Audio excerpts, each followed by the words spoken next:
அன்பார்ந்த இறைமக்களே, கிறிஸ்துவின் மறுப ஜெபக்குழியின் வாயிலாக இன்று உங்களை சந்திப்பதில் நான் பெரும் மகிழ்ச்சி அடைகிறேன். மக்களை சந்தோஷமாக இருக்கீங்களா? நிறைவாக இருக்கீங்களா? மகிழ்ச்சியாக இருக்கீங்களா? மன அமைதியாக இருக்கீங்களா?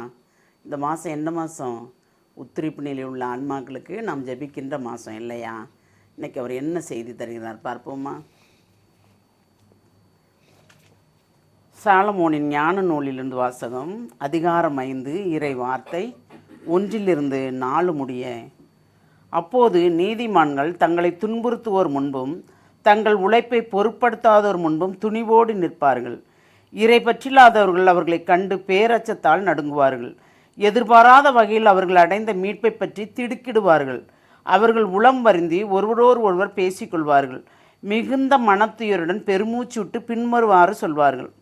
இவர்களைத்தானே நாம் முன்பு எள்ளி நகையாடினோம், வசைமொழிக்கு ஆளாக்கினோம். நாம் மூடர்கள்.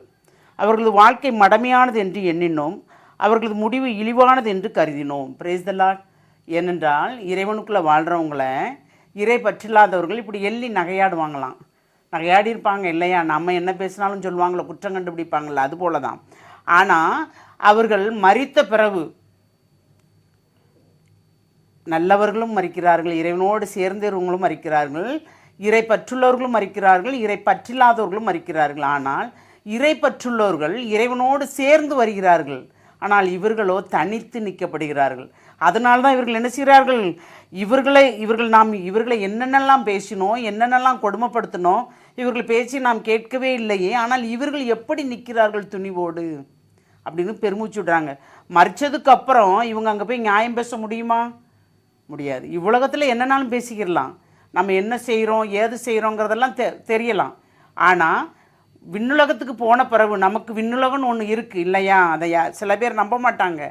ஆனால் நம்பாதவங்ககிட்ட நம்ம திருப்பி சொல்ல முடியாது இல்லையா? அப்போது அந்த அவ்வுலகத்தில் மறு உலகத்தில் நமக்கு இறைவனோடு இருந்து சேர்ந்து இருப்பதற்குண்டான ஆற்றலும் வலிமையும் கிடைக்கிறது இல்லையா? அந்த வலிமை யார் கொடுக்குறா? இறைவன் கொடுக்கிறார். அப்போ அந்த இறைவன் கொடுக்கும்போது எல்லாருக்கும் முன்பு நாமும் நிற்போம், துணிவோடு நிற்போம் இல்லையா? அந்த துணிவோடு நிற்பதற்குண்டான ஆற்றலை தான் நாம் பெறுகின்றோம். எப்படின்னா, இவ்வுலகில் நாம் துன்பப்பட்டோம், துயரப்பட்டோம், வேதனை அடைந்தோம். ஏனென்றால் இறை பற்றுள்ளாதவர்களால் மற்றவர்களால் நாம் நொறுக்கப்பட்டோம், இழிநிலைக்கு தள்ளப்பட்டோம், எந்த உதவியும் என்று தனித்து நின்றோம். அப்படி நிற்பவர்கள் மறு உலகை அடையும் போது இறைவனோடு சேர்ந்து இணைத்திருப்பார்கள் என்பதுதான் இந்த இறைவார்த்தையின் பொருள் இல்லையா? ஏனென்றால் அவர்கள் உளம் வருந்தி ஒருவரோடு ஒருவர் பேசிக்கொள்கிறார்கள்.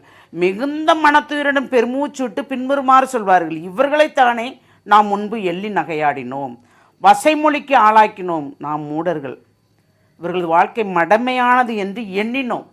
ஆனால் இப்பொழுது நம்ம வாழ்க்கை தான் இழிவானது, மடமையானது இல்லையா அப்படின்னு அவங்க பெருமூச்சோடு சொல்கிறாங்க. அப்போ பாருங்கள், நாம் இறைவனோடு நடந்துக்கிட்டு இருக்கிறதாலும் எந்த துன்பம் வந்தாலும் அந்த துன்பத்துக்கும் மத்தியிலும் ஆண்டவர் நமக்கு ஒரு நிறைவை தருவார் இல்லையா? இன்றைக்கி எது தேவை அது அவருக்கு தெரியும். இருந்தாலும் நாம் கேட்கும்போது உடனுக்குடன் செய்து கொடுக்குறவர் தான் அவர். அப்படி செய்து கொடுக்கும்போது தான் எல்லாமே நமக்கு நன்மையாக நடக்கும் இல்லையா? அப்போது ஒவ்வொரு நொடி பொழுதும் இறைபற்றோடு நாம் பிறர், அதாவது நான் இறைவனோடு நடக்கிறேன்னு நம்ம சொல்லக்கூடாது, பிறர் சொல்லணும். நம் நடத்தையை பார்த்து, நம் செய்கையை பார்த்து பிறர் சொல்லணும், ஆம் இவர்கள் இறைவனை சார்ந்தவர்கள், இவர்களோடு நாமும் சேர்ந்து கொள்ளலாம், இவர்களிடம் ஜெபிக்க சொன்னால் கண்டிப்பாக அந்த ஜெபம் நமக்கு ஏறெடுத்து பார்க்கப்படும் என்று பிறர் நம்மை சொல்ல வேண்டும். அப்படி நாம் சொல்லும் அளவுக்கு நாம் இருக்கிறோமா? சிந்திப்போமா? தாயும் தந்தையுமான இறைவா, ஆமாண்டவரே, இந்த நாட்கள் வருகின்ற நாட்கள் அனைத்தையும் இவ்வுலக வாழ்க்கை வெறுமை, விண்ணுலக வாழ்க்கை தான் உண்மை என்பதை நீங்கள் எடுத்து கூறுகிறீர்கள். அந்த உண்மையை நாங்கள் புரிந்து கொள்ளும் போது ஆமாண்டவரே, சில கஷ்டங்களும் துன்பங்களும் வேதனைகளும் மரணமா என்று அந்த ஒரு வார்த்தை அடி மனதிலிருந்து வருகிறது ஆண்டவரே. ஆனால் அது இயற்கை. ஆமாண்டவரே, அதை மாற்ற யாராலும் முடியாது என்பதை உணர்ந்து கொள்ளும் வல்லமையை நீர் கொடுக்க வேண்டும் ஆண்டவரே. எப்பொழுது வந்தாலும் ஆமாம், மரணம் எப்பொழுது வந்தாலும் நிறைவாக உம்மோடு இணைந்து நடக்கும் வரம் தர வேண்டும். அந்த வரத்தை தரப்போகிற கிருபைக்கும் நன்றி ஆண்டவரே.